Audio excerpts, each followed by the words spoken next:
नमस्कार दोस्तों, आप सभी का स्टडी फॉर यूपीएससी पीसीएस में स्वागत है। इस बुक से हम लोग आपको नेशनल करवा चुके हैं और अंतर्राष्ट्रीय आज आपको करना है। और अंतर्राष्ट्रीय का भी कुछ हिस्सा मैंने करवा दिया था। लेटेस्ट करंट है और बहुत ही अच्छे करंट हैं। सीधा सीधा आपके पीटी एग्जामिनेशन में पूछा जा सकता है। एक चीज़ का ध्यान रखिएगा, कितने दिन बचे हुए हैं? 18 से 19 दिन मात्र आपके एग्जाम में बचा हुआ है। इसको अच्छे से यूटिलाइज कीजिए और नए चीज़ों को पढ़ने से बचिएगा और पुराने को रिवाइज जितनी बार हो सके कीजिए। जितनी बार हो सके उसको रिवाइज कीजिए। रिवीजन से ही पीटी क्लियर होगा आपका। ओके, चलिए शुरू करते हैं। देखते हैं कि कहाँ से आज करना था। आज आपको करवाना था मुझे यहाँ से, जिसमें है कि भारत बांग्लादेश मैत्री पाइपलाइन का उद्घाटन किसके द्वारा किया गया है? 18 मार्च 2023 को किया गया। डेट भी ध्यान में रखिएगा, आपके पीटी में पूछा जा सकता है। मोदी जी और शेख हसीना के द्वारा संयुक्त रूप से वर्चुअली किया गया है भारत बांग्लादेश मैत्री पाइपलाइन का उद्घाटन। ओके, इस मैत्री पाइपलाइन की क्षमता कितनी है? तो 1 मिलियन मीट्रिक टन प्रतिवर्ष की इसकी क्षमता है और इसके जरिए आयात निर्यात किया जाएगा दोनों देशों के बीच में। किस विश्वविद्यालय को गिफ्ट सिटी गुजरात में अपना अंतर्राष्ट्रीय शाखा परिसर स्थापित करने हेतु अंतर्राष्ट्रीय वित्तीय सेवा केंद्र प्राधिकरण द्वारा मंजूरी दी गई है? तो डीकिन विश्वविद्यालय है और ये ऑस्ट्रेलिया की यूनिवर्सिटी है जिसको गिफ्ट सिटी गुजरात में स्थापित किया जाएगा। और पिछले साल जो यूजीसी ने गाइडलाइन जारी किया था जिसके तहत था कि विदेशी विश्वविद्यालय भी भारत में आ सकते हैं, उसी के तहत आने वाला ये यूनिवर्सिटी है। अरब लीग के सदस्यों ने किस देश को इस समूह में पुनः शामिल कर लिया है?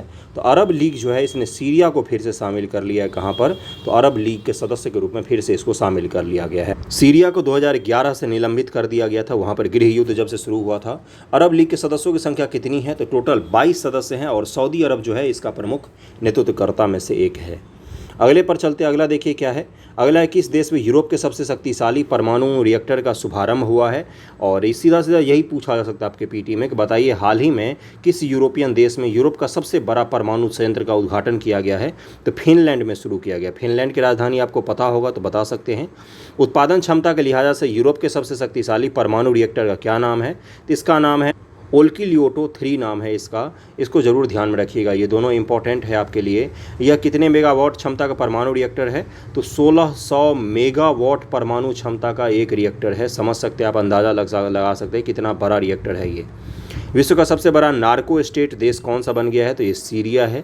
किस देश में संविधान सुधार हेतु जनमत संग्रह करवाया गया? तो उज्बेकिस्तान जो है वहाँ पर संविधान में बदलाव करना है, इसके लिए जनमत संग्रह करवाया गया है। इस प्रक्रिया का प्रत्यक्षदर्शी बनने हेतु भारत के किस संस्थान को आमंत्रित किया गया था? तो भारत निर्वाचन आयोग को आमंत्रित किया गया था कि ये जो हम जनमत संग्रह करवा रहे हैं इसके लिए आप आइए और देखिए। 13 अप्रैल 2023 को पश्चिम ऑस्ट्रेलिया के तट से टकराने वाला उष्णकटिबंधीय चक्रवात का क्या नाम है? तो चक्रवात इल्सा नाम है इसका। चक्रवात क्या नाम है? इल्सा नाम है। भारत संयुक्त राष्ट्र सांख्यिकी आयोग के लिए निर्वाचित हुआ है। इसका कार्यकाल 1 जनवरी 2024 से शुरू हो रहा है और ये 1 जनवरी 2024 से शुरू हो रहा है और 4 वर्षों के लिए भारत रहेगा। और कब ये अनाउंसमेंट हुआ? तो 5 अप्रैल 2023 को इसको अनाउंस किया गया कि 1 जनवरी 2024 से लेकर अगले 4 वर्षों तक भारत जो है यूएन स्टैटिकल कमीशन का सदस्य रहेगा। इसको ज़रूर ध्यान में रखिएगा। किस देश ने मैकमोहन रेखा को अंतर्राष्ट्रीय सीमा के रूप में मान्यता दी है? तो अमेरिका ने। और मैकमोहन रेखा किसके किसके बीच में है? तो भारत और चीन के बीच में है, जिसको चीन हमेशा खारिज करने की कोशिश करता है लेकिन भारत उसको मानता है। चीन कई बार अरुणाचल प्रदेश पर भी दावा करता है और अमेरिकी सांसद ने अपने यहाँ प्रस्ताव पारित करके मैकमोहन लाइन को भारत चीन के बीच में सीमा माना है। ओके, किस देश में अवस्थित माउंट मेरापी ज्वालामुखी में विस्फोट हुआ है? आपसे पीटी में यही पूछ लेगा कि बताइए माउंट मेरापी किस देश में है? तो कहाँ पर है? इंडोनेशिया में। आसान है तो पता होगा। किस नोबेल पुरस्कार विजेता को 10 वर्ष का कारावास दिया गया है? तो एलेस बियालियात्स्की को दिया गया है। 10 वर्ष के कैद की सज़ा दिया गया है वहाँ पर। और बेलारूस के निवासी हैं ये जिनको सज़ा मिली है। इन्हें किस नोबेल पुरस्कार सम्मानित किया गया था? नोबेल शांति पुरस्कार सम्मानित किया गया था। इन्हें पुरस्कार 2022 में मिला है। 2022 से नोबेल शांति पुरस्कार दिया गया। 2023 में इनको परमानेंट जेल में डाल दिया गया। क्यों? क्योंकि जो बेलारूस है वहाँ पर क्या है, तानाशाही प्रवृत्ति का शासन है और वो उसके विपक्ष में ही ये जो हैं शांति पुरस्कार जिनको दिया गया ये खड़े होने की कोशिश कर रही थी, तो इनको जेल में परमानेंट डाल दिया गया। और पुतिन के सहयोगी हैं जो बेलारूस के अभी शासक हैं वो। अगला है, इन्हें यह पुरस्कार 2022 में दिया गया था। ब्रिक्स न्यू डेवलपमेंट बैंक का कौन सा देश नया सदस्य बना है?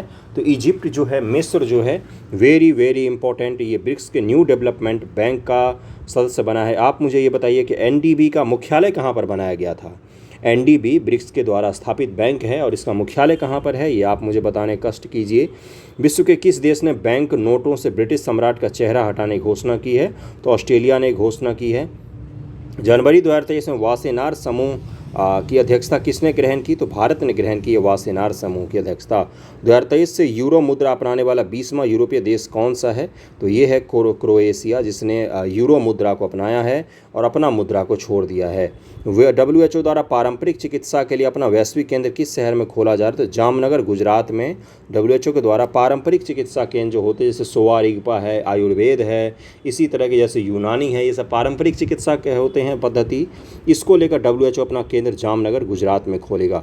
आसियान शिखर सम्मेलन 2023 का आयोजन 10 से 11 मई 2023 को किया गया। 2023 में शिखर सम्मेलन का आयोजन इंडोनेशिया में किया गया। 42वां इसका आयोजन था ये, और इसका थीम क्या था? ASEAN matters epicentrum of growth. Epicentre होगा, एपीसेंट्रम ऑफ ग्रोथ लिखा हुआ है, इसको ध्यान रखिएगा। आसियान के 10 सदस्य हैं। सबसे पड़ोसी अपना जो म्यांमार है वो आसियान का सदस्य है। ओके, किस देश की मेज़बानी में पहले वैश्विक बौद्ध शिखर सम्मेलन का आयोजन किया गया है? तो भारत की मेज़बानी में पहले वैश्विक बौद्ध शिखर सम्मेलन का आयोजन नई दिल्ली में, डेट सहित याद रखिएगा क्योंकि पहला ये आयोजन था 20 से 21 अप्रैल 2023 को। इतना ध्यान रखिएगा कि अप्रैल महीने में 15 तारीख के बाद का डेट कोई भी ध्यान रख सकते हैं, एक अंदाज़ा भी रहेगा तो आप वहाँ पर मार देंगे। 20 से 21 अप्रैल को नई दिल्ली में आयोजित किया गया पहला वैश्विक बौद्ध सम्मेलन का आयोजन किया गया है, इसको जरूर ध्यान में रखिएगा। 2 दिवसीय प्रथम बौद्धिक शिखर सम्मेलन का विषय क्या था, थीम क्या था? Response to contemporary challenge, philosophy to practice. Practice का मतलब होता है प्रैक्टिकल रूप से किसी चीज़ का उपयोग। फिलॉसफी टू प्रैक्टिस मतलब कि ऐसे दर्शन जिनका वास्तविक रूप से हम उपयोग कर पाएँ। तो बुद्ध धर्म के लिए यही था थीम, इसको ज़रूर ध्यान रखिएगा। कौन सा देश संघाई सहयोग संगठन का संवाद साझेदार बना है? तो सऊदी अरब बना है SCO का संवाद साझेदार। मई 2023 में SCO के संवाद भागीदार कौन कौन बने हैं? तो कुवैत, मालदीव, म्यांमार और UAE। संयुक्त राष्ट्र जल सम्मेलन 2023 कहाँ पर आयोजित किया गया? तो न्यूयॉर्क USA में। 22वां सतत विकास शिखर सम्मेलन का आयोजन नई दिल्ली में भारत में किया गया। वैश्विक शिखर सम्मेलन 2023 की थीम क्या थी? इसका थीम था सामूहिक कार्रवाई के लिए सतत विकास और जलवायु लचीलापन को मुख्य धारा में लाना, यही इसका थीम था। 12वें विश्व हिंदी सम्मेलन की मेजबानी फिजी करेगा, फिजी में किया गया। 15-17 फरवरी 2023 को आयोजित किया गया था। विश्व प्रेस स्वतंत्रता सूचकांक 2023 किसके द्वारा जारी किया गया? तो रिपोर्टर्स विदाउट बॉर्डर्स के द्वारा जारी किया जाता है, और इसमें सूचकांक में 180 देश शामिल हैं। पहले स्थान पर नॉर्वे है, अंतिम स्थान पर उत्तर कोरिया है, और धीरे धीरे हम भी अंतिम स्थान की तरफ ही बढ़ रहे हैं। 161वीं पर तो आ ही गए हैं, मात्र 36 नंबर दिया है, 6 नंबर कम देता तो हम फेल ही हो जाते। 161वीं रैंक पर हैं हम दुनिया में 180 देशों में पत्रकारिता के मामले में। अगला है अंतर्राष्ट्रीय बौद्धिक संपदा सूचकांक 2023 में भारत को कौन सा स्थान प्राप्त हुआ है? तो 42वां स्थान प्राप्त हुआ है। किस देश का अंतर्राष्ट्रीय बौद्धिक संपदा सूचकांक 2023 में प्रथम स्थान पर है? तो USA का पहले स्थान पर है। किसका? तो USA का पहले स्थान पर है। बोला अहमद टिनूब को किस देश के राष्ट्रपति नियुक्त किया गया है? तो बोला अहमद को नियुक्त किया गया नाइजीरिया के राष्ट्रपति के रूप में। Very very important. अफ्रीकी राष्ट्रपति से BPSC कुछ विशेष प्रेम है, कई बार पूछा है। बांग्लादेश के नए राष्ट्रपति के रूप में किसने का पदभार ग्रहण किया है? तो मोहम्मद शाहबुद्दीन है, ये बांग्लादेश के नए राष्ट्रपति बने हैं। क्यूबा के राष्ट्रपति के रूप में पुनः किसे चुना गया? तो मिगेल डियास कानेल को क्यूबा के फिर से प्रेसिडेंट के रूप में चुना गया। क्यूबा की राजधानी क्या है? हवाना, अमेरिका के पास छोटा सा देश है। फिदेल कास्त्रो का नाम सुना होगा आपने, चे गेवरा का नाम सुना होगा, रिवॉल्यूशनरी। स्कॉटलैंड के प्रथम मंत्री के रूप में किसने शपथ ली? तो हमजा यूसुफ ने शपथ ली है, हमजा यूसुफ ने। संयुक्त अरब अमीरात के राष्ट्रपति ने किसे अबू धाबी का युवराज घोषित किया? तो शेख खालिद बिन मोहम्मद बिन जायद अल नाहयान, एक आदमी का नाम है। देखिए यहाँ पर इनको नियुक्त किया गया अबू धाबी का युवराज। अगला चलते हैं कि चीन के नए प्रधानमंत्री कौन नियुक्त हुए हैं? तो ली कियांग हैं, चीन के नए प्राइम मिनिस्टर बने हैं। चीन के राष्ट्रपति हैं शी जिनपिंग, और यही ली कियांग भारत आए थे अभी G20 में। नेपाल का नया राष्ट्रपति रामचंद्र पौडेल को बनाया गया है, पौडेल को बनाया गया है। वियतनाम के नए राष्ट्रपति के रूप में किसने पदभार को ग्रहण किया? तो वो वैन थियोंग को ने ग्रहण किया है। जैसिंडा आर्डन के इस्तीफे के पश्चात न्यूजीलैंड के 41वें प्रधानमंत्री के रूप में क्रिस हिपकिंस ने शपथ ग्रहण किया है। क्रिस हिपकिंस का नाम जरूर ध्यान रखिएगा, न्यूजीलैंड के नए प्रधानमंत्री बने हैं। एलेना क्लाउड बिली को किस देश का प्रधानमंत्री नियुक्त किया गया है? तो गैबोन का, और गैबोन में प्रधानमंत्री 9 जनवरी को बनी है ये। अब गैबोन की प्रधानमंत्री ये नहीं रही, क्योंकि गैबोन में सैन्य तख्तापलट हो गया है और गैबॉन देश है जिसकी राजधानी आपसे पूछ सकता है और वहाँ से विषुवत भी गुजरती है, ये भी ध्यान रखिएगा। अफ्रीका के पश्चिमी कोस्ट पर देखिए, दक्षिण पश्चिम के इलाकों में आपको गैबॉन नामक देश मिल जाएगा। पेरू की पहली महिला राष्ट्रपति के रूप में किसने शपथ ली है? तो दीना बोलुआर्ट ने शपथ ली है। स्लोवेनिया के पहली महिला राष्ट्रपति के रूप में किसे चुना गया है? तो नताशा पेर्क मुसर को चुना गया है। इटली की पहली महिला प्रधानमंत्री के रूप में जॉर्जिया मेलोनी हैं और ये भारत आई हैं, काफ़ी ज़्यादा चर्चा में भी रहती है। 22 अक्टूबर 2022 को इन्होंने पद ग्रहण किया था पिछले साल।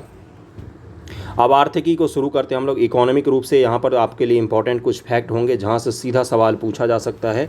कृषि उत्पादन को बढ़ावा देने के लिए भारत का पहला कृषि डाटा एक्सचेंज कहाँ पर लॉन्च किया गया? तो हैदराबाद में लॉन्च किया गया है।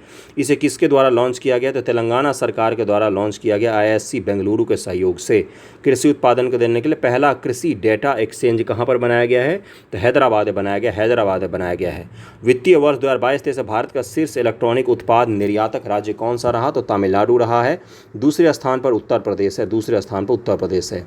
विस्तारित उत्पादक उत्तरदायित्व EPR extended producer responsibility credit प्राप्त करने वाला देश का पहला शहरी निकाय कौन सा है? तो इंदौर नगर निगम है और ये पूछा जा सकता है आपसे PT एग्जामिनेशन में।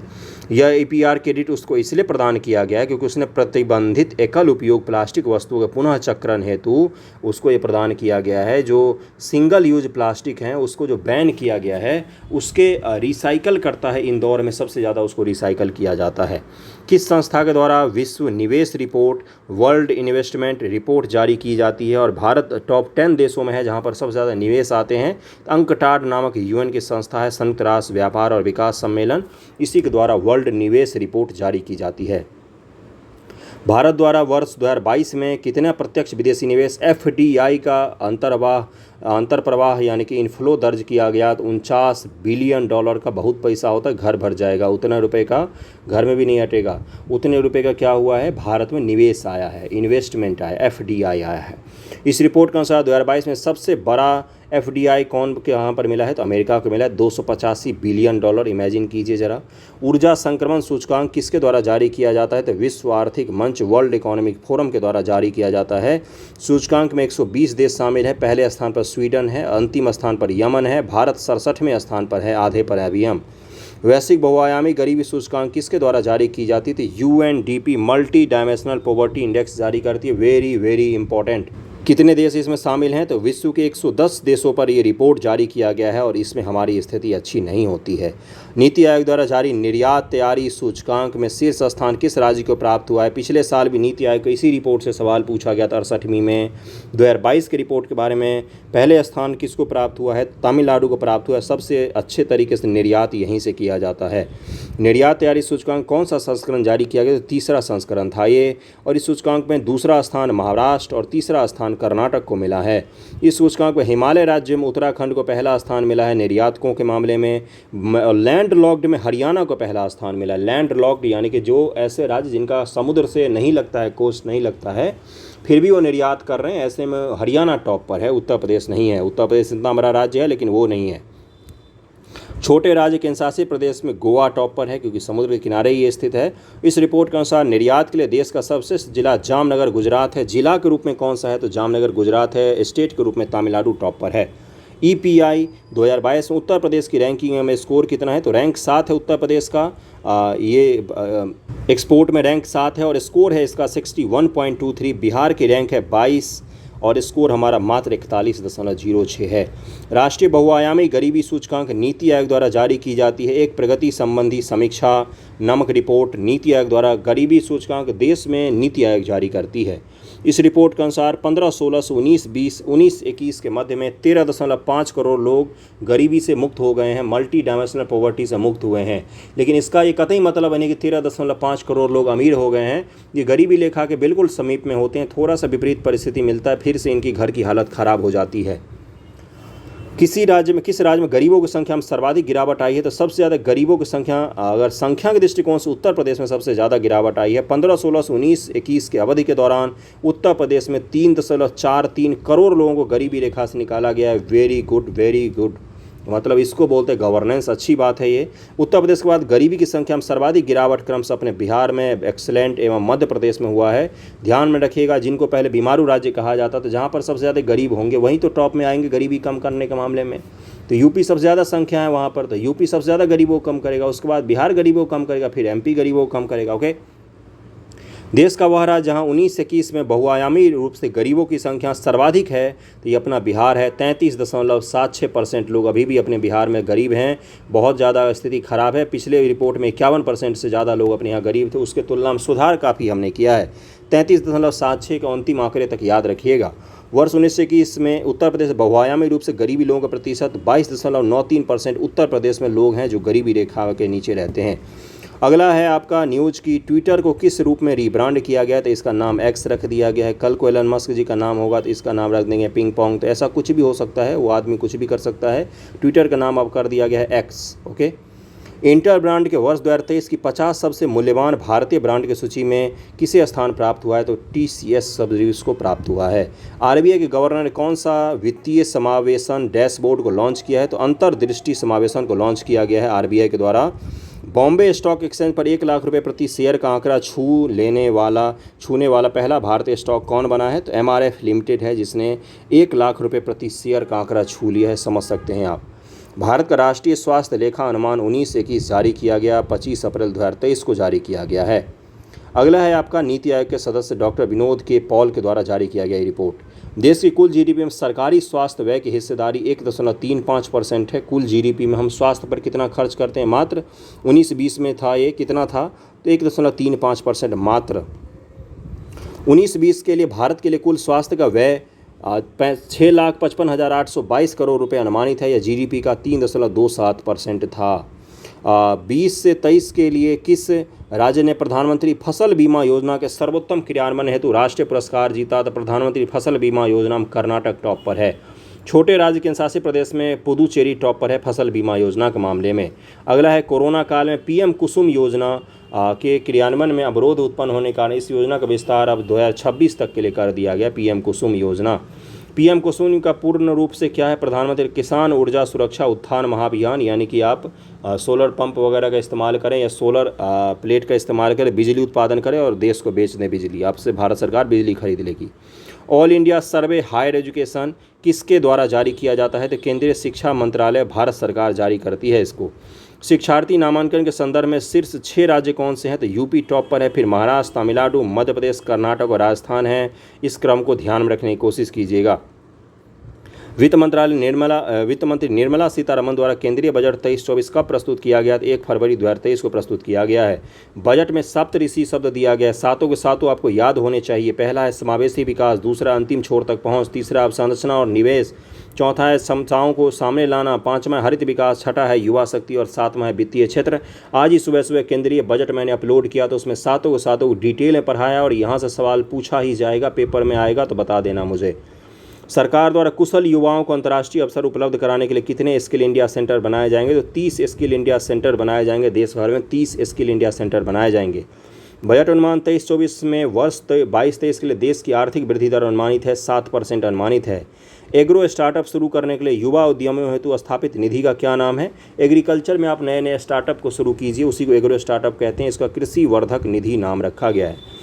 भारत को श्री अन्न का वैश्विक कंद, श्री अन्न का मतलब क्या होता है, मोटा अनाज, जैसे बाजरा हो गया, मक्का हो गया, जैसे मोटा अनाज हो गया। वैश्विक केंद्र बनाने के किस संस्थान की स्थापना की जा रही है, तो भारतीय कदन्ना यानी कि मिलेट अनुसंधान संस्थान हैदराबाद में स्थापित किया जा रहा है। और श्री अन्न का तात्पर्य क्या होता है, मोटा अनाज, जरूर ध्यान में रखिएगा।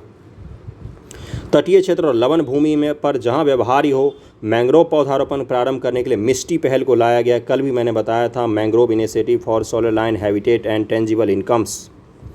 1 लाख पुरातन अभिलेखों के डिजिटलीकरण के लिए किसकी स्थापना की जाएगी, तो Bharat shared repository of inscriptions, Bharat Shri का स्थापित किया जाएगा। पूरा लेख जो हमारे अभिलेख हैं पुरातन, उनका डिजिटलीकरण किया जाएगा, बहुत ही अच्छी चीज़ है। आर्थिक सर्वेक्षण 2022-23 जारी किया गया 31 जनवरी 2023 को। राष्ट्रीय विनिर्माण नवाचार सर्वेक्षण 21-22 के अनुसार भारतीय विनिर्माण नवाचारी सूचकांक में समग्र रूप से सर्वाधिक नवाचारी राज्य कौन सा है, तो कर्नाटक राज्य है, जहां पर सबसे ज़्यादा इनोवेशन किए जाते हैं। इस सूची में उत्तर प्रदेश का स्थान 14वां है। इस सूची में नवाचार के मामले में उत्तर प्रदेश 14वें स्थान पर है। अप्रैल 2023 में बर्ड लाइन द्वारा प्रकाशित रिपोर्ट के अनुसार वर्ष 2022 में डिजिटल ट्रांजैक्शन में कौन सा भारतीय शहर टॉप पर था, तो डिजिटल ट्रांजैक्शन में बेंगलौर टॉप पर था। किस संस्था को इंफ्रास्ट्रक्चर फाइनेंस कंपनी का दर्जा प्राप्त हुआ है? तो इरेडा जो कंपनी है उसको इंफ्रास्ट्रक्चर फाइनेंस कंपनी का दर्जा दे दिया गया है। अगला है आपका बंधुओं कि अप्रैल 2023 में यूरोपीय आयोग द्वारा किस भारतीय चाय को जीआई टैग दिया गया है? यूरोपीय आयोग के द्वारा दिया गया है हिमालय के कांगड़ा चाय को, हिमाचल प्रदेश की कांगड़ा चाय को जीआई टैग दिया गया। अद्भुत चीज़ होता है ये भी। एकीकृत बागवानी विकास मिशन के तहत कृषि और किसान कल्याण मंत्रालय द्वारा बागवानी फसलों के लिए कितने उत्कृष्टता केंद्र को मंजूरी दी गई है? तो 3 ऐसे उत्कृष्टता केंद्र बनाए जाएंगे बागवानी फसलों के लिए। कमलम के लिए उत्कृष्टता केंद्र कहाँ पर स्थापित होगा? तो बेंगलुरु में होगा। पहले कमलम का नाम बदला गया, पहले इसका नाम था ड्रैगन फ्रूट, अब इसका नाम कर दिया कमलम। आम और सब्जियों के लिए उत्कृष्टता केंद्र जाजपुर ओडिशा में बनेगा। सब्जी और फूलों के लिए पोंडा गोवा में उत्कृष्टता केंद्र बनाया जाएगा। ये 3 उत्कृष्टता केंद्र आपने देख ही लिया, ये तीनों बागवानी के फसल हैं। 15-17 सितंबर 2023 के मध्य 14वीं वर्ल्ड स्पाइस कांग्रेस का आयोजन कहाँ पर किया गया है? तो नवी मुंबई महाराष्ट्र में किया गया है। भारत के पहले अंतर्राष्ट्रीय मल्टी मॉडल लॉजिस्टिक पार्क का निर्माण जोगी घोपा असम में जगह है। यहाँ पर multi modal logistic park Bharat का पहला वेरी इंपॉर्टेंट कहाँ पर? तो असम में करवाया जा रहा है निर्माण, असम में। किस केंद्रीय सार्वजनिक क्षेत्र उद्यम को नवरत्न का दर्जा प्रदान किया गया है? तो रेल विकास निगम लिमिटेड को नवरत्न का दर्जा दिया गया है। कृषि ड्रोन निर्माण हेतु ड्रोन सब्सिडी प्राप्त करने वाली पहली कंपनी बनी है गरुड़ एरोस्पेस। ये कृषि के लिए ड्रोन बनाएगी और इसको भारत सरकार इसके लिए सब्सिडी भी देगी, क्योंकि भारत सरकार चाह रही है कि जो कृषि में छिपी हुई बेरोजगारी है वो बाहर आ जाए, किसान टेक्नोलॉजी का उपयोग करके कम लागत में अच्छे चीज़ों का उत्पादन करें। भारत सरकार ने वस्त्र उद्योग के लिए कितने पीएम मित्रा पार्क को स्थापित करने के लिए बोला है? तो भारत में 7 मित्र पार्क स्थापित किए जाएंगे। तमिलनाडु, तेलंगाना, गुजरात, कर्नाटक, एमपी, उत्तर प्रदेश और महाराष्ट्र में स्थापित किया जाएगा। मित्र पार्क क्या है? तो भाई तो ये है आपका वस्त्र उद्योग के लिए मित्र पार्क है। अगला है आपको उत्तर प्रदेश वैश्विक निवेशक शिखर सम्मेलन 2023 का आयोजन लखनऊ में किया गया है। उत्तर प्रदेश के लिए निवेश के लिए सम्मेलन कहाँ हो सकता है? तो लखनऊ में ही होगा। इस सम्मेलन में सर्वाधिक निवेश किस क्षेत्र को प्राप्त हुआ? तो नवीकरणीय ऊर्जा क्षेत्र को। इस सम्मेलन में सर्वाधिक निवेश उत्तर प्रदेश के किस क्षेत्र को प्राप्त हुआ है? तो पश्चिमांचल उत्तर प्रदेश को प्राप्त हुआ है निवेश 45%। ओके, इसके आगे का हम लोग अगले वीडियो में करेंगे। थैंक यू सो मच आप सभी का।